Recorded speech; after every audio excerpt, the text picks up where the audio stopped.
მოგესალმებით. ეს გახლავთ თერაპიული ზღაპრების დეიგების არხი. მე გახლავთ ფსიქოთერაპევტი ნენა პონიანი. დღეს წაგიკითხავთ იგავს, რომლის სახელია შეხედო ცას.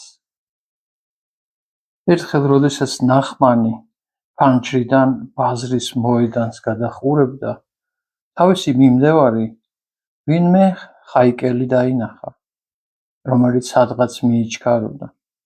ნახმანმა დაუძახა მას და თავისთან მიიპატიჟა.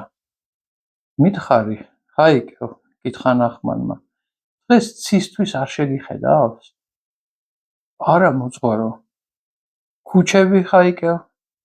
ქუჩები თუ მოიარე დღეს დილით? დიახ, მოძღვარო. მომიყევი რა ნახე?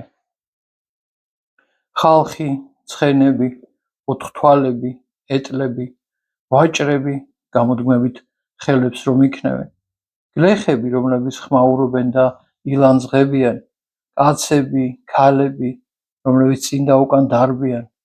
აი, რაც ვნახე. ხაიკელ, თავი გადააქნია ნახმანმა. 50 და 100 წლის შემდეგ აქ ისევ იქნება ასეთივე ქუჩა, როგორიც ახლა, ბაზარის დაახლოებით ამის მსგავსი. სულ სხვა ეტლებით ივლიან, სულ სხვა ვაჭრები და ისინიც ცხენებით ივაჭრებენ, მაგრამ არც მე და აღარც შენ აღარ ვიქნებით. ხოდა გეკითხები, რა აზრი აქვს ამ ფაციფუცს, თუ კი იმის დრო ვერ გამოგინახავს, რომ ცას შეხედო.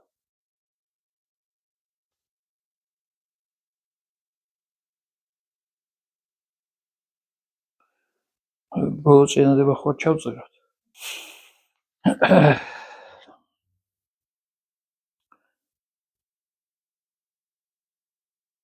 მაგრამ არც მე და აღარც შენ აღარ ვიქნებით. ხოდა გეკითხები, რა აზრი აქვს ამ ფაციფუცს, თუ კი იმის დრო ვერ მოგინახავს, რომ ცას შეხედო.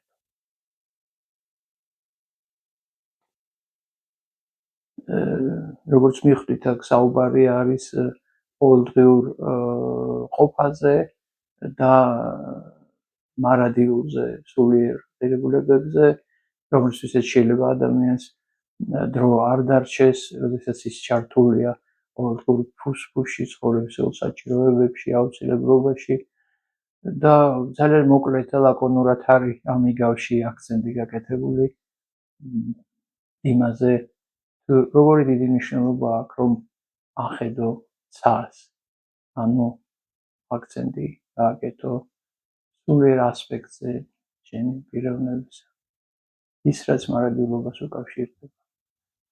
ვფიქრობ, საინტერესოა ჩვენთვის ყოველთვის თქვენი მოსაზრებები და თუ შეიძლება გაგვიზიაროთ თქვენი აზრები და თუ საინტერესოთ თქვით, გამოიწერეთ ჩვენი არხი.